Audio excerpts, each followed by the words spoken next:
A wealthy 80-year-old father receives shocking news on his birthday when his son and manipulative wife force him out of the mansion he built.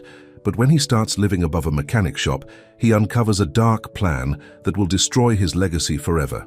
But before we continue with this story, don't forget to subscribe and comment below from where are you watching from today. But before we continue with this story, don't forget to subscribe and comment below from where are you watching from today. The morning sun shone through the huge windows of Harrington Manor as Henry Harrington stood in his bedroom, looking at himself in the mirror. Today was his 80th birthday, but something felt different. The usual excitement wasn't there. Instead, a heavy feeling sat in his stomach as he adjusted his tie, the same blue silk tie his late wife had given him years ago. Another year, Henry muttered to himself, his weathered hands smoothing down his silver hair. The mansion had been his home for over 50 years, filled with memories of better times when his wife was alive, and his son Alexander was just a boy running through these halls. Downstairs, the house was unusually quiet. Henry had expected at least some of the staff to greet him with their usual warm birthday wishes, but today, they all seemed to be avoiding his eyes. Martha, the housekeeper who had served the family for 30 years, looked like she was about to cry when she brought his morning coffee. "Is everything all right, Martha?" Henry asked, concerned by her behavior. "Oh, Mr. Harrington," Martha said, wringing her hands. I think you should speak with Mr. Alexander, sir. He's in his study with Mrs. Sophia." Henry's heart sank. His relationship with Alexander had become strained ever since Sophia came into the picture. His son's wife had a way of turning everything she touched into cold, hard business. Even their family dinners felt like board meetings these days. Making his way to Alexander's study, Henry could hear raised voices through the heavy oak door. He recognized Sophia's sharp tone, always pushing, always demanding more. "It has to be today," Sophia was saying. "We can't keep carrying dead weight, Alexander. Your father's presence is holding us back. The board needs to see that you're in charge now, not some relic from the past." Henry's hand froze inches from the door. Dead weight? A relic? Was that how they saw him? "But it's his birthday, Sophia." Alexander's voice came through, sounding uncertain. "Couldn't we wait?" "That's exactly why it has to be today," Sophia insisted. "Show them you can make the hard decisions. Show them you're not weak like he was." Henry's heart pounded in his chest. He'd seen this coming, hadn't he? The way Sophia had been gradually pushing him out of company decisions, the way Alexander had stopped asking for his advice, the cold shoulders at family gatherings. But on his birthday, taking a deep breath, Henry knocked and entered the study. The room fell silent. Alexander stood behind his massive desk, looking uncomfortable in his expensive suit. Sophia sat perched on the edge of the desk, wearing her usual red power suit and a satisfied smile. "Father," Alexander said, clearing his throat, "we need to talk." "Yes, I believe we do," Henry replied, his voice steady despite the pain in his chest. "I couldn't help but overhear." "Then you know this isn't working anymore," Sophia cut in, her voice smooth as silk but sharp as a knife. "The estate needs younger blood, new ideas. We can't have the board thinking Alexander is still living in his father's shadow." Henry looked at his son, searching for any sign of the boy who used to come running to him with skinned knees and broken toys. But all he saw was a man who couldn't meet his father's eyes. "Is this what you want, Alexander?" Henry asked quietly. Alexander straightened his shoulders, finally looking at his father. "The company needs to move forward, Father. We've arranged for a comfortable apartment in town. All your things will be moved there by tonight." The words hit Henry like physical blows. 80 years of life, 50 years in this house, 30 years building the company, and this was how it ended, with his own son throwing him out on his birthday. "I see," Henry said, his voice barely a whisper, "and I suppose this decision has nothing to do with your wife's influence." "Don't blame Sophia for your failings," Alexander snapped, showing emotion for the first time. "This is business, nothing personal." Henry laughed, a sad, hollow sound. "Nothing personal. I'm your father, Alexander. Everything between us is personal." "Was your father," Sophia corrected with a cold smile. "From now on, you're just a retired executive who needs to step aside gracefully." Henry looked around the study, taking in the family photos on the walls, photos that told the story of their lives together. His eyes landed on one particular picture, Alexander at his college graduation, beaming with pride as Henry stood beside him, both of them full of hope for the future. "Very well," Henry said finally, his voice thick with emotion, but his head held high. I won't beg for compassion from a son who's forgotten what that word means. But remember this, Alexander. Power and wealth can't fill the emptiness that comes from betraying your own blood. Without waiting for a response, Henry turned and walked out of the study. As he made his way through the mansion one last time, memories flooded his mind. Christmas mornings, family dinners, Alexander's first steps right there in the grand hall. All of it now tainted by this final, bitter moment. Martha was waiting by the front door, tears streaming down her face. "Mr. Harrington, I'm so sorry. Your bags are in the car. Frank, you remember Frank from the mechanic shop in town? He said you can stay with him until you find your feet." Henry patted Martha's shoulder gently. "Thank you, Martha. You've always been kind to this old fool." As Henry walked down the mansion steps for the last time, he heard Sophia's voice drift from an upstairs window. "See? That wasn't so hard. Now we can really start making changes around here." The car was waiting, Frank's old pickup truck looking out of place in the circular driveway. Henry climbed in, his joints protesting the unfamiliar movement. As Frank pulled away, Henry couldn't help but look back at the mansion, his home, his life's work, now lost to ambition and greed. "Happy birthday to me," Henry whispered, a single tear rolling down his cheek as Harrington Manor disappeared behind them. Frank's auto repair shop wasn't much to look at compared to the Harrington mansion, but it had something Henry hadn't felt in years: warmth. The small apartment above the shop became Henry's new home, with its worn furniture and the constant smell of coffee and motor oil drifting up from below. "It's not the Ritz," Frank said, helping Henry unpack his few belongings. "But at least, here nobody's stabbing you in the back." Henry managed a small smile. Frank had always been direct. It's why they'd gotten along so well since their army days. "Thank you, old friend. I don't know what I would have done without you." The first few days were the hardest. Henry would wake up reaching for his silk robe, only to remember where he was. The cheap coffee maker couldn't compare to Martha's perfect brews, and the narrow bed made his back ache. But slowly, he started finding comfort in the simplicity of his new life. Frank kept him busy helping around the shop, mostly handling the paperwork and answering phones. It wasn't running a $1 million company, but it gave Henry a sense of purpose. Every morning he'd put on his reading glasses and organize the day's appointments, while Frank worked his magic on broken-down cars. "You're better at this than my last secretary," Frank joked one morning, watching Henry expertly handle an angry customer over the phone. Must be all that fancy business experience. But everything changed one quiet afternoon when Sarah Miller walked into the shop. Henry recognized her immediately. She'd worked in accounting at Harrington Enterprises for years before Sophia had her restructure the department. "Mr. Harrington," Sarah said, looking nervous. "I almost didn't believe it when people said you were working here." "Hello, Sarah," Henry replied warmly. "What brings you to Frank's?" Sarah glanced around the empty shop before leaning in closer. "I've been wanting to talk to you, Mr. Harrington, about the company, about Sophia and Lucas." Henry's heart skipped a beat. Lucas had been Alexander's right-hand man for years, but something about him had always set off Henry's internal alarms. "What about them?" "They've been having meetings," Sarah whispered. "Secret ones in that little cafe downtown.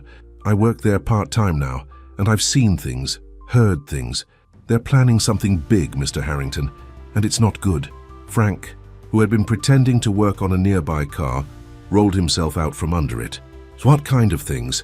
Sarah pulled a crumpled napkin from her purse. "I wrote down some numbers I overheard. Shell companies, offshore accounts. They're talking about millions of dollars." Henry's hands shook as he read the hastily scribbled figures.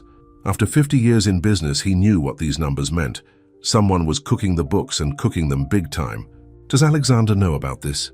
Henry asked, though he already knew the answer. His son had always been brilliant with business strategy, but terrible at seeing deception right under his nose. "Mr. Alexander," Sarah scoffed, "he only sees what Mrs. Sophia wants him to see. She's got him wrapped around her finger so tight he can't breathe." Frank wiped his greasy hands on a rag, his expression grim. "So what are you going to do about it, Henry?" Henry stared at the napkin, years of business instincts kicking in. "First, we need proof. Real proof, not just overheard conversations. Sarah, can you keep your eyes and ears open at the cafe?" Sarah nodded eagerly. "Of course, Mr. Harrington. They never noticed the waitress. I can get you more information. And I know a guy," Frank added, "used to do corporate security work. He can help us dig deeper into these shell companies without raising any red flags." For the first time, since his birthday, Henry felt alive again. This wasn't just about getting even. It was about protecting his life's work and saving his son from the vipers he'd surrounded himself with. "We'll need to be careful," Henry warned. "Sophia's clever, and Lucas has connections everywhere. If they catch wind of what we're doing, let them try something," Frank growled, patting the old army photo hanging on his office wall. "They might run the high society crowd, but they've never dealt with two old soldiers before." That night, Henry couldn't sleep. He sat by the window of his small apartment, watching the distant lights of Harrington Manor on the hill. Somewhere up there, his son was sleeping peacefully, unaware that his world was about to crumble, and despite everything, Henry's heart ached for him. "I'm coming, son," he whispered to the darkness, "whether you want my help or not." Rachel Bennett stood in front of her bathroom mirror, carefully applying her lipstick. 5 years had passed since she'd last walked through the doors of Harrington Enterprises, but today she was going back. Not as the company's top financial advisor, but as a woman with a score to settle. "You can do this," she told her reflection. At 45, she was still striking with her dark hair and sharp green eyes. The same eyes that had caught Alexander Harrington's attention all those years ago, before Sophia came along and changed everything. The morning newspaper sat on her counter, open to the business section. The headline made her blood boil. "Harrington Enterprises announces major restructuring. CEO's wife takes key position." Below was a photo of Sophia, smiling that fake smile Rachel had always hated. Across town, Henry and Frank were already hard at work in Frank's office above the auto shop. Papers covered every surface. Financial records, company newsletters, anything they could get their hands on. "Look at this," Frank said, pointing to a document. 3 new subsidiary companies formed in the past month alone, all registered to addresses that don't exist. Henry rubbed his tired eyes. "Classic money laundering setup, but we need someone who knows the company's current financial structure. Someone on the inside." The bell above the shop door chimed. Henry looked up and felt his heart stop. "Rachel." Rachel stood in the doorway holding a thick folder. "Hello, Henry." "Frank." She looked around the cramped office. "I hear we're taking down a snake. Need some help with that?" Henry hadn't seen Rachel since Sophia orchestrated her removal from the company. She'd been more than just an employee. She'd been family, until Sophia decided she was too close to Alexander. "How did you know we were here?" Frank asked, suspicious. "Sarah called me," Rachel replied, dropping the folder on the desk. "And I've been doing some digging of my own. You're not going to believe what I found." The folder contained internal company documents, board meeting, minutes, contract copies, bank statements. "How did you get these?" Henry asked, amazed. Rachel smiled grimly. "I still have friends in the company. Not everyone loves working for Queen Sophia." She pulled out one document in particular. "Look at this. 3 weeks ago, Lucas transferred $20 million to a holding company in the Cayman Islands. The paperwork says it's for a new resort development." "But," Henry prompted, "but I called some contacts down there. There is no resort. The company doesn't even exist. It's just a post office box." Frank whistled. $20 million. That's not just stealing, that's wholesale robbery. Rachel's eyes flashed with anger. "It gets worse. They're planning something big, a merger with Continental Corp. Once it goes through, they'll have access to the pension fund." Henry felt sick. The pension fund held the retirement savings of thousands of employees, people who'd worked for his family for generations. Alexander would never agree to risk the pension fund. "Alexander doesn't know," Rachel said softly. "Sophia keeps him busy with the public stuff, charity events, press conferences. Meanwhile, she and Lucas are gutting the company from the inside." "We have to tell him," Henry insisted. Rachel shook her head. "He won't believe us. Not without solid proof. And Sophia," she paused, old pain crossing her face. "Sophia has him convinced that everyone else is the enemy, especially me." "What happened between you two?" Frank asked. "If you don't mind my asking." Rachel sank into a chair, suddenly looking tired. "Alexander and I, we were more than colleagues. We were going to get married. Then Sophia showed up with her connections and her grand plans. Suddenly I was too emotional for business, too invested in the company's old ways. Within 6 months I was out and she was wearing my ring." Henry reached out and squeezed her hand. "I'm sorry, Rachel. I should have fought harder for you." "It's not your fault," Rachel said, squeezing back. "But now we have a chance to make things right. Not just for me, but for everyone they've hurt." Frank cleared his throat. "So what's our next move?" Rachel pulled out her laptop. The merger meeting is in 3 weeks. That's when they'll try to push everything through. We need to get our evidence together before then. 3 weeks isn't much time, Henry worried. It has to be enough, Rachel said firmly. Because if we fail, Sophia and Lucas will destroy everything you spent your life building, Henry. And Alexander, her voice caught slightly. Alexander will lose everything, even if he doesn't know it yet. The three of them looked at each other, each understanding the stakes. This wasn't just about business anymore. It was about saving a family, a legacy, and maybe even a love that never had its chance. Well, Frank said, pulling out a fresh pot of coffee, I guess we better get to work. Alexander Harrington couldn't sleep. The master bedroom of Harrington Manor felt cold despite the summer heat. Next to him, Sophia slept peacefully, but his mind wouldn't stop racing. His father's words from their last meeting kept echoing in his head. Power and wealth can't fill the emptiness that comes from betraying your own blood. Sitting up, Alexander walked to the window. The company's quarterly reports sat on his desk, and something about them bothered him. The numbers looked good, too good actually. In the middle of a recession, somehow their profits had doubled. Can't sleep? Sophia's voice made him jump. She stood behind him in her silk robe, looking perfect even at midnight. Just thinking about the merger, Alexander said. Lucas seems anxious to push it through. Sophia wrapped her arms around him. That's because it's a fantastic deal, darling. We'll be twice as big after we join with Continental. Maybe we should have the independent auditors look at it first. Sophia's arms stiffened slightly. Why waste time and money? Lucas has reviewed everything. Don't you trust him? Of course I do, but then come back to bed. She pulled him away from the reports. You're starting to sound like your father, always doubting, always checking things 3 times. The mention of his father made Alexander's stomach twist. Have you heard anything about him? Why would I? Sophia's voice turned cold. He made his choice to live with that mechanic friend of his. Really, Alexander, it's beneath your dignity to worry about him now. But the next morning, Alexander couldn't help himself. He drove past Frank's auto shop on his way to work. Through the window, he saw his father, dressed in ordinary clothes, laughing with Frank over something. He looked happy. At the office, more surprises waited. His secretary, Jane, stopped him before his morning meeting. Mr. Harrington, there's something you should know, she whispered, glancing around nervously. Mrs. Harrington had IT remove some files from your computer last night. They said it was routine maintenance, but what kind of files? The pension fund records, sir, and some old emails. Alexander frowned. Why would Sophia need to access those? Before he could ask more questions, Lucas burst in, looking agitated. There you are. Lucas straightened his designer tie. The Continental Corp people are waiting in the conference room. We need you to sign these papers before the meeting. Alexander looked at the thick stack of documents. I'll need time to review them. There's no time, Lucas insisted. The deal could fall apart if we delay. Just trust me on this, like always. Trust me. Everyone kept saying that lately. Trust me, don't ask questions. Don't look too closely. The conference room was packed with lawyers and executives. Alexander sat at the head of the table, half listening to Lucas's presentation about synergy and market optimization. His eyes kept drifting to the empty chair where his father used to sit. Suddenly, the door opened. Rachel Bennett walked in. The room went silent. Rachel looked elegant and professional in her business suit, but her presence was like a bomb going off. Sophia, who had been sitting quietly by Alexander's side, stood up so fast her chair nearly fell over. What is she doing here? Sophia demanded.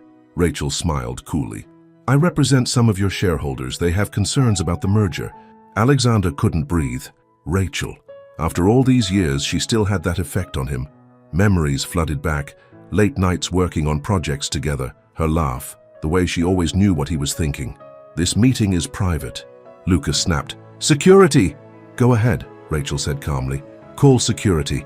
I'm sure the SEC would love to hear why you're so anxious to keep shareholders from asking questions. Alexander found his voice. Let her stay. Alexander! Sophia hissed. She has a right to be here, Alexander said firmly. It felt good to say no to Sophia, even about something small. Throughout the meeting, Alexander watched Rachel take notes. She asked precise, uncomfortable questions about the merger's financial structure. Each time, Lucas got more flustered, while Sophia's perfect smile grew more strained. After the meeting, Alexander caught up with Rachel in the parking garage. Why are you really here? He asked. Rachel turned to face him. even after 5 years. He could read the emotions in her eyes. "Because someone needs to stop this train before it crashes," she said, "and deep down, you know something's wrong, don't you?" Before Alexander could answer, the click of expensive heels announced Sophia's arrival. "How dare you come back here?" she spat at Rachel. "The company doesn't belong to you, Sophia," Rachel replied calmly. "Not yet, anyway. Security will escort you out," Sophia threatened. "And if you ever come near my husband again—" "Your husband?" Rachel laughed bitterly. "You mean the man you manipulated away from everyone who truly cared about him? Yes, that worked out well for you, didn't it?" Alexander looked between the two women, his past and his present. For the first time, he saw something ugly flash across Sophia's perfect face. "Alexander," Sophia said sweetly, "tell this bitter, jealous woman to leave before I have her arrested." But Alexander was thinking about the missing files, the rushed merger, his father's warnings. "No," he said, quietly. "What did you say?" Sophia's voice could have frozen hell. "I said no." Alexander straightened his shoulders. "Rachel's right. This is still my company, and I want to hear what she has to say." Sophia's perfectly manicured nails dug into her palm as she burst into Lucas's office later that day. "We have a problem," she hissed, slamming the door behind her. Lucas looked up from his computer, his face pale. "I know. I just got word from our contact at the bank. Someone's been asking questions about the Cayman Islands accounts." "It's that witch Rachel." Sophia paced the room like a caged tiger. "She's working with Henry. I saw his car outside the building yesterday." "Impossible," Lucas laughed, nervously. "Henry's living above some dirty auto shop.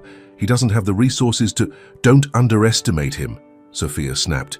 "He built this company from nothing, and now Alexander's starting to ask questions too." Meanwhile, in Frank's auto shop, Henry, Rachel, and Frank were having a breakthrough of their own. "Got it," Frank exclaimed, pointing at his computer screen.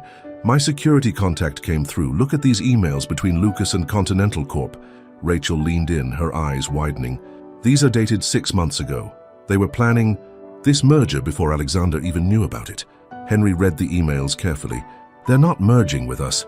They're planning to strip the company for parts. Once the deal goes through, they'll sell off everything and split the profits. Including the pension fund," Rachel added grimly. 3,000 employees will lose everything. "We need to show this to Alexander," Henry said, standing up. "Not so fast," Frank warned. "We need more than just emails. These people are smart. They'll claim the emails are fake." Rachel pulled out her phone. "I think I can help with that.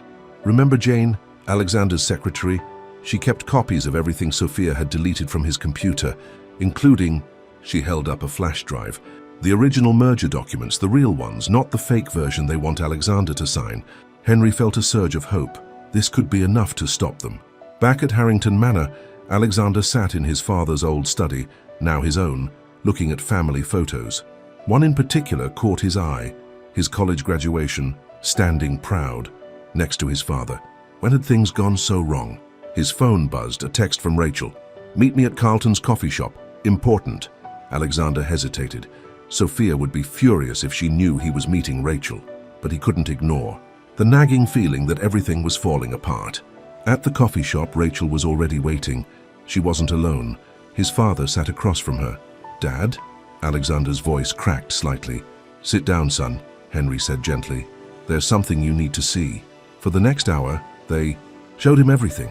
The fake companies, the hidden accounts, the real merger documents. Alexander felt sick as he realized how blind he'd been. "The pension fund," he whispered. "All those families." "It's not too late," Rachel touched his hand. "But we need to act fast. The shareholders' meeting is tomorrow." "Sophia will never let this go public," Alexander said. "She'll destroy everything to keep her secret." "Then we'll destroy her first," Henry replied firmly. "Son, I didn't fight in 2 wars and build this company from nothing to watch it be stolen by thieves in designer clothes." Alexander looked at his father, really looked at him for the first time in years, not as a relic of the past, but as the strong, principled man who had taught him everything he knew about business and life. "What do you need me to do?" Before they could answer, Alexander's phone exploded with messages. Breaking news alerts, emails, texts, all saying the same thing. Harrington Enterprises' stock was in free fall. "It's Sophia," Rachel realized. "She must know we're onto her. She's crashing the company's stock to force the merger through early." Henry stood up. Then we better get to the office. Now. As they raced to their cars, Alexander got one. More text. From Sophia. You should have listened to me, darling. Now everyone loses. Across town in Lucas's office, Sophia smiled as she watched the stock price plummet on her tablet. Let's see them stop the merger now. By morning, the shareholders will be begging us to make a deal. Lucas poured 2 glasses of champagne. To the end of Harrington Enterprises and the beginning of our new life. Sophia took the glass, but didn't drink.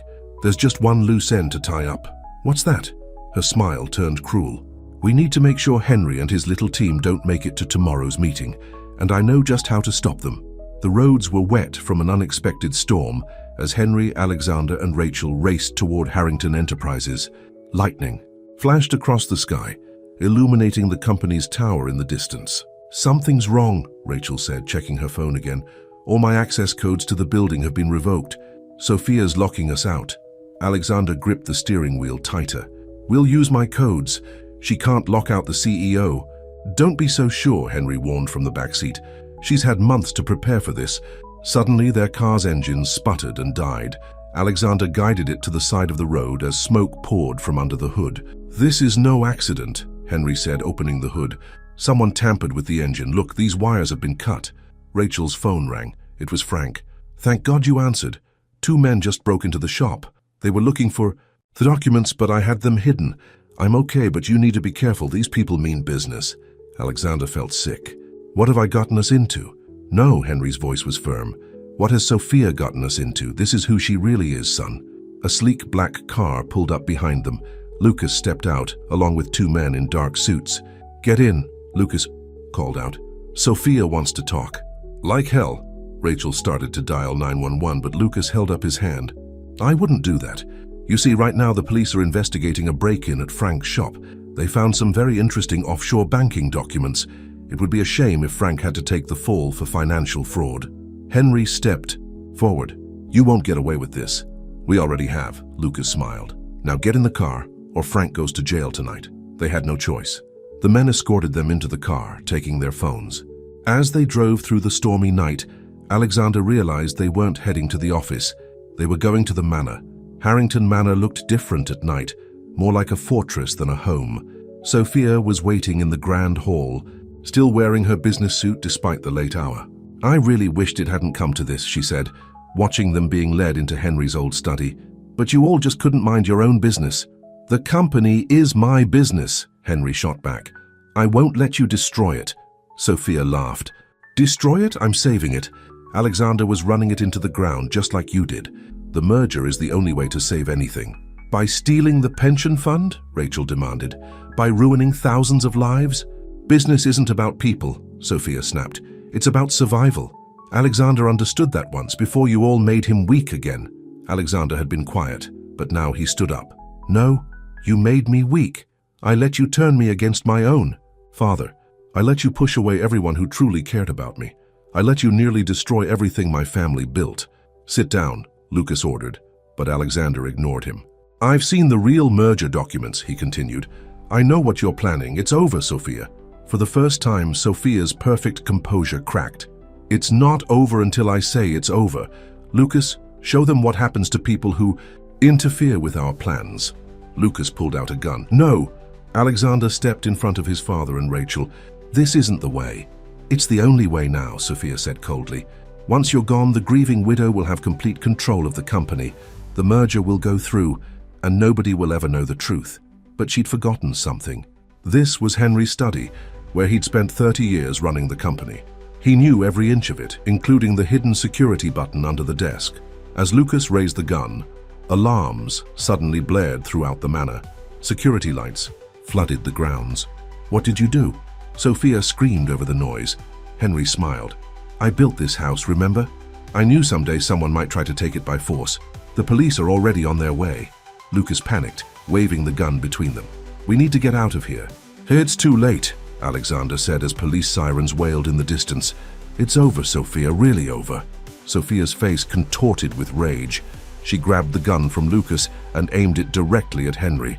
You ruined everything, you stubborn old man. You couldn't just stay away, could you? Sophia, don't, Alexander pleaded. A gunshot rang out. But it was Rachel who had acted fastest, tackling Sophia just as she pulled the trigger. The bullet splintered the wood paneling as both women crashed to the floor. Police burst through the doors, weapons drawn. "Everyone on the ground, hands where we can see them." In the chaos that followed, Alexander held on to one image: his father and Rachel, both safe, both having risked everything to save not just the company, but his soul. As the police led Sophia and Lucas away in handcuffs, Henry put his hand on Alexander's shoulder.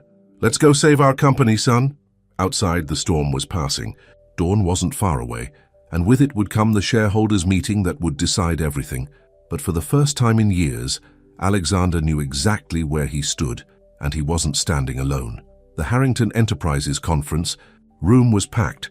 Board members, shareholders, and reporters filled every seat, all buzzing about the morning's news. Sophia and Lucas's arrest had made headlines, and the company's stock was in free fall. 10 minutes until the meeting starts," Rachel said, straightening Alexander's tie in his office. "Are you ready?" Alexander looked at the papers spread across his desk. The real merger documents, bank statements showing the hidden accounts, proof of everything Sophia and Lucas had planned. "I have to be," he replied. 3,000 families are counting on us." Henry walked in, looking tired but determined after their long night. "The Continental Corp representatives are here. They're trying to distance themselves from Lucas, claiming they knew nothing about the real plan." "Of course they are," Rachel said bitterly. "Nobody wants to admit they were part of this." In the conference room, Alexander took his place. At the head of the table, the room fell silent. Every eye was on him, some sympathetic, others angry, all waiting to see how the great Harrington Empire would fall. "Before we begin," Alexander said, his voice steady, "I owe everyone in this room an apology. I trusted the wrong people. I let them nearly destroy everything my father built, everything we all built together." He nodded to Rachel, who started distributing folders to everyone present. "In these folders, you'll find evidence of what my wife, Sophia, and Lucas Thompson planned to do to this company. They weren't merging with Continental Corp. They were selling us out. Piece by piece, they were going to strip away everything, including the pension fund that thousands of our employees depend on." Gasps filled the room as people opened the folders. Board members whispered to each other, faces growing pale as they read. "But that's not going to happen," Alexander continued. "Because despite my mistakes, despite how far I strayed from what matters, I had people who cared enough to fight for this company, for all of us." He looked at his father, standing quietly at the back of the room. "My father taught me that business isn't just about profits. It's about people, about trust, about doing what's right even when it's hard." "The merger is off," Alexander announced. "Continental Corp can find someone else to prey on. Harrington Enterprises isn't for sale." "But the stock price?" "One," shareholder protested. "We've lost millions since yesterday." "Actually," Rachel stepped forward, "that was artificial manipulation. Once the market opens and news of Sophia's arrest spreads, our stock should stabilize. More importantly, our assets are intact. The pension fund is safe." Henry walked to the front of the room to stand beside his son. "I know many of you remember when I ran this company. You trusted me then. Now I'm asking you to trust my son. He's learned a hard lesson about who to believe in, but sometimes those are the lessons that matter most." The room was quiet for a moment. Then Martha, the head of HR, who'd been with the company for 30 years, stood up. "I trust the Harringtons," she said firmly. "They gave me a chance when no one else would, put my kids through college. I'm not running away because of one bad apple." Others began standing too. Board members, long-time shareholders, employees who'd worked their way up from the mailroom. One by one, they chose to stay. After the meeting, Alexander found Rachel in his father's old office. She was looking at the family photos on the wall. "Thank you," he said softly, "for not giving up on me, even when I gave up on us." Rachel turned to face him. "I never gave up on you, Alexander. I just had to wait until you remembered who you really were." "And who is that?" "A good man," Henry said from the doorway, "who lost his way for a while but found it again." Alexander hugged his father, not caring who saw. "I'm so sorry, Dad, for everything." "I know, son," Henry patted his back. "I know." The office phone rang. The police, wanting to take their official statements about Sophia and Lucas. There would be trials, headlines, more tough days ahead. But as Alexander looked at his father and Rachel, he knew they would face it together, the way family should. "So," Frank said, appearing in the doorway with coffee for everyone, "does this mean I lose my best paperwork guy?" Because Henry's gotten pretty good at organizing my invoices." They all laughed, the sound echoing through the office that had seen so much drama. Outside, employees were returning to work, the company humming back to life. "I was thinking," Alexander said slowly, "maybe we need a new position. Someone to oversee corporate integrity. Make sure nothing like this ever happens again." He looked at Rachel meaningfully. "Are you offering me a job?" she asked, trying not to smile. "I'm offering you whatever you want. Time, space, a chance to start over. I know I have a lot to make up for." Rachel's eyes softened. "Start with dinner. We can talk about the rest." Henry watched them, remembering his own love story that had started in these very offices. Sometimes life gave second chances. You just had to be brave enough to take them. 1 month after Sophia's arrest, Harrington Manor was finally starting to feel like home again. Martha had removed all traces of Sophia's cold, modern decor, replacing it with the warm, traditional furnishings that Henry had always loved. "Welcome home," Alexander said, watching his father walk through the front door with a small box of belongings from Frank's shop. Henry paused in the grand hall, taking it all in. "You didn't have to do this, son. I was getting used to life." Above the auto shop, "The manor needs you," Alexander replied. "I need you." They walked together to Henry's old study, now restored to its former glory. The bullet hole in the wall had been repaired, but they'd kept it covered with a frame, containing the first dollar the company ever earned. "Some scars," Henry said, touching the frame, "remind us of what we almost lost and what we fought to keep." At the company, things were slowly returning to normal. The stock price had stabilized, and most of the employees who'd panicked and left after the scandal were asking to come back. Rachel had taken the position of Chief Ethics Officer, setting up new systems to prevent anyone from ever again abusing the company's trust. Her office was right next to Alexander's, though they both pretended this was purely for professional reasons. "The lawyers called," Rachel said, walking into Henry's study with a stack of papers. "Sophia's pleading guilty in exchange for a reduced sentence. Lucas is trying to blame everything on her." "Typical," Alexander muttered. He never could take responsibility for anything. "The important thing," Henry reminded them, "is that the pension fund is safe. Our employees can sleep at night knowing their futures are secure." Frank had become a regular visitor to the manor, his practical wisdom and straight talk a welcome change from the corporate yes-men who'd surrounded them during Sophia's reign. "You know what this place needs?" Frank said one evening as they all sat in the living room. "A good barbecue. Get everyone together, let them see that the Harringtons are still the same family they've always trusted." "That's actually not a bad idea," Rachel said, warming to the theme. "We could invite all the employees and their families, show them that we're not just their employers, we're their neighbors." Alexander watched Rachel as she excitedly planned the event with Frank. She was beautiful when she was passionate about something, her eyes sparkling just like they used to years ago. Later that night, Alexander found Rachel in the garden, sitting on the old stone bench where they'd shared their first kiss a lifetime ago. "I remember this spot," he said softly, sitting beside her. Rachel smiled. "So do I. You were so nervous you nearly fell into the rose bushes." "I'm still nervous around you," Alexander admitted. "Afraid I'll say or do the wrong thing. Afraid I don't deserve another chance." Rachel turned to face him. "Life isn't about deserving, Alexander. It's about choosing. Every day we choose who to trust, who to love, who to forgive. I chose to forgive you. The question is, what do you choose?" Alexander took her hand, feeling its warmth in the cool evening air. "I choose you. I choose us. If you'll have me."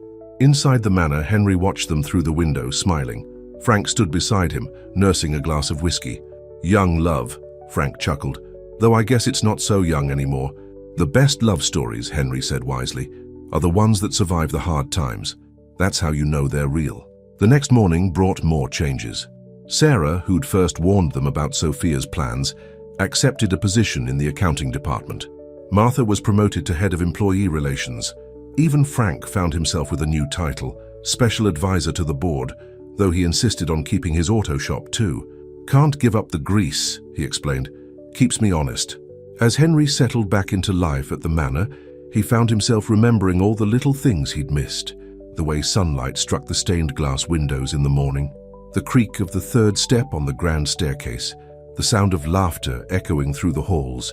But mostly he treasured the new moments: breakfast with Alexander, sharing the newspaper like they used to, evening strategy sessions with Rachel, her sharp mind keeping them all on their toes. weekend barbecues where executives and mechanics mingled freely on the manor's lawn. "You've built something special here," Frank told him one evening. "Again." Henry shook his head. "We all built it. That's what family does." And it was true. Their family had grown beyond blood now, encompassing all the people who'd stood by them in their darkest hour, who'd believed in them when everything seemed lost. As Henry watched Alexander and Rachel walking hand in hand through the garden, he knew that some endings were really beginnings in disguise. The manor was full of life again, full of love and hope and possibility. The Harrington legacy would continue, stronger than ever, not because of money or power, but because of the hearts that beat within its walls. The summer sun shone brightly on Harrington Manor's sprawling lawn as hundreds of employees and their families gathered for the company's first annual family day. Children played on bouncy castles, while parents chatted over barbecue and lemonade. The smell of grilled burgers filled the air thanks to Frank, who'd insisted on manning the grill himself. "This is what a real company looks like," Henry said to Alexander as they watched the scene from the terrace. "Not numbers on a spreadsheet, but people, families." Rachel appeared with 3 glasses of lemonade. "The board members are actually mingling with the warehouse staff. I never thought I'd see the day." "Speaking of seeing things," Frankie called out from the grill, "look who finally made it." Sarah walked up the driveway, holding hands with James from IT. In the month since the scandal, love had bloomed in unexpected places. Even Martha was seeing someone, a distinguished-looking widower who served on the board. "Your mother would have loved this," Henry told Alexander quietly. "She always said the manor needed more children's laughter." Alexander squeezed his father's shoulder. The mention of his mother didn't hurt as much anymore, maybe because he'd finally understood what she'd tried to teach him about business being about people, not just profits. The peaceful scene was interrupted by Rachel's phone ringing. She stepped away to answer it, returning moments later with news that would change everything again. "That was the DA's office," she announced. "Sophia's sentencing is tomorrow. They want us all to be there." The mood shifted slightly, but Alexander stood firm. "Let's not let her ruin another day. This is about celebrating our real family." As if on cue, little Tommy from accounting ran past, being chased by his sister. They nearly knocked over a tray of drinks, but everyone just laughed. "You know," Frank said, flipping burgers, "I never thought I'd be comfortable in a place like this. But you Harringtons have a way of making everyone feel like they belong." Later that afternoon, Alexander found Rachel sitting by the garden fountain, the same fountain where just a few months ago they'd begun to rebuild their relationship. "Penny for your thoughts?" he asked, sitting beside her. Rachel smiled. "I was just thinking about tomorrow, seeing Sophia again. It won't be easy. We'll face it together," Alexander assured her. "Like we face everything now. Everything." Rachel's eyes sparkled with meaning. Alexander took a deep breath and pulled a small box from his pocket. "I've been carrying this around for weeks, waiting for the right moment. But maybe there is no perfect moment. Maybe life is just about being brave enough to grab the good moments when they come." He opened the box, revealing a simple but elegant diamond ring. "This isn't the same ring as before. That one belonged to a different time, a different us. We've both grown, changed, learned some hard lessons. But one thing hasn't changed. I love you, Rachel. I always have." Rachel's eyes filled with tears as Alexander got down on one knee. From the terrace, Henry and Frank watched with knowing smiles. "Say yes already," shouted Tommy from accounting, who had stopped chasing his sister to watch. Everyone laughed, and Rachel nodded through her tears. "Yes," she said, 1,000 times yes." Applause erupted across the lawn. Martha appeared with champagne, and Frank fired up the grill again for a fresh round of celebratory burgers. "Now that's what I call a company picnic," Frank chuckled. As the sun began to set, casting a golden glow over the manor grounds, Henry found himself surrounded by everything that mattered. His son, his future daughter-in-law, and hundreds of people who weren't just employees anymore, but family. Sarah and James joined them on the terrace, followed by Martha and her board member Beau. Someone started playing music and couples began dancing on the lawn. "Tomorrow we face Sophia," Henry said, watching Alexander and Rachel sway to the music. "But tonight we celebrate what she could never understand, that true wealth isn't in bank accounts or merger deals. It's in moments like this. To family." Frank raised his glass. "To family," everyone echoed. And as the stars began to appear in the summer sky, Harrington Manor glowed with warmth and life, its windows bright with promise of more good days to come. The courtroom was packed on the morning of Sophia's sentencing. Henry, Alexander, and Rachel sat in the front row, their faces composed despite the tension in the air. Frank sat beside them, having closed his shop for the day to support his friends. Sophia looked different in her prison jumpsuit, smaller somehow, less perfect. Her designer clothes and careful makeup had been replaced by a pale face and untamed hair, but her eyes still burned with the same cold fire when she looked at them. Lucas had already been sentenced the week before, cutting a deal for 15 years in exchange for his testimony against Sophia. Now it was her turn to face justice. "All rise," the bailiff called out. The judge looked down at Sophia sternly. "Mrs. Harrington, you stand convicted of conspiracy, fraud, and attempted murder. Before I pass sentence, do you have anything to say?" Sophia stood, her chains rattling in the quiet courtroom. "I did what I had to do. The Harringtons were weak. They never understood what it takes to survive in this world." "You're wrong," Alexander spoke up, his voice strong and clear. "We understood perfectly. We just chose a different path." The judge nodded. "Mrs. Harrington, your actions showed a complete disregard for the lives you would have destroyed. I sentence you to 25 years in federal prison." As the bailiff led Sophia away, she turned one last time. "You'll fail without me, Alexander. You're just like your father, too soft, too trusting." "Thank you," Alexander replied simply. "That's the nicest thing you've ever said to me." Outside the courthouse, reporters clamored for statements, but Henry guided everyone to their cars. "Some chapters need to end quietly," he said wisely. 3 months later, Harrington Manor was transformed once again, this time for Alexander and Rachel's wedding. White roses covered every surface, their sweet scent filling the air. Guests filled the gardens where the company picnic had been, held just months before. "Ready?" Henry asked, straightening Alexander's bow tie. "More ready than I've ever been," Alexander replied, looking out at their gathered friends and family. Frank appeared in his first-ever tuxedo. "Rachel's asking for you, Henry. Something about a father-daughter moment?" Henry found Rachel in the manor's bridal suite, looking radiant in her elegant gown. "You wanted to see me?" "I was hoping," Rachel said softly, "that you would walk me down the aisle. My father's been gone for 10 years, and you've been more of a father to me than anyone since then."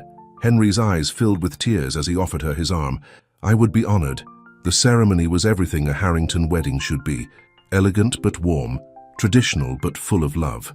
When Alexander and Rachel exchanged vows, there wasn't a dry eye in the garden. "I promise to choose you," Alexander said, his voice carrying across the hushed crowd. "Every day in every way for the rest of our lives." "And I promise," Rachel replied, "to always believe in the best version of you even when you forget it exists." At the reception, Frank gave a toast that had everyone laughing and crying at the same time. Martha danced with her board member, who had recently proposed. Sarah and James caught the bouquet together, blushing as everyone cheered. Later that evening, Henry found Alexander and Rachel swaying to soft music on the terrace. "Your mother's favorite spot," Henry said, joining them. "She always said you could see the whole world from here." "Not the whole world," Alexander corrected gently. "Just our world, the one that matters." Below them, the lights of the city twinkled, including the Harrington Enterprises Tower standing proud against the skyline. The company was thriving, not just in profits but in purpose. Every week brought new stories of lives changed, families supported, dreams achieved. "So what's next?" Frank asked, appearing with champagne refills. "Well," Rachel shared a look with Alexander, "we were thinking of starting a foundation, using some of the company's profits to help other families build their own legacies." "Your mother would have loved that too," Henry said softly. As the party wound down, guests drifting away into the night, the core family remained. Henry, Alexander, Rachel, Frank, Martha, Sarah, and James, the unlikely circle that had formed in crisis and strengthened in peace. "You know what I've learned," Alexander said, looking at them all. "A house isn't a home because of its walls, a company isn't strong because of its profits, and a family isn't real because of blood. It's love," Rachel finished for him. "Love and trust and forgiveness. And good friends," Frank added with a wink. "And second chances," Henry concluded. The next morning, Henry walked through the manor's halls before anyone else was awake. Photos lined the walls, old ones of his late wife and young Alexander, newer ones from the company picnic, and now the first wedding photos being added to the collection. In his study, he looked out at the rising sun painting the gardens gold. The same view he'd had for 50 years, but somehow everything was different, better. On his desk, next to the company's first dollar bill, sat a photo from the wedding. Not the formal portrait, but a candid shot. Alexander and Rachel laughing. With Frank, Martha dabbing her eyes while her fiancé held her close, Sarah and James sneaking a kiss in the background, and Henry himself in the middle, surrounded by the family that love had built. "Well, my dear," he whispered to his late wife's picture on the wall, "our boy finally found his way home, and he brought quite a wonderful family with him." Outside, the city was waking up. Another day was beginning at Harrington Enterprises, where employees would enter smiling, knowing they were part of something bigger than themselves. In Frank's auto shop, cars would be fixed with care and honesty. In the Manor's gardens, new flowers would bloom. And in every corner of their world, love would continue to write its own story, one of power and redemption, of trust and betrayal, of falling down and getting back up, but mostly of the endless ways that hearts can heal and grow when they're given the chance to beat in harmony with others. The Harrington legacy had been tested, broken and reborn, stronger now, richer in all the ways that truly mattered, ready for whatever the future might bring, because that's what families do. They endure the end.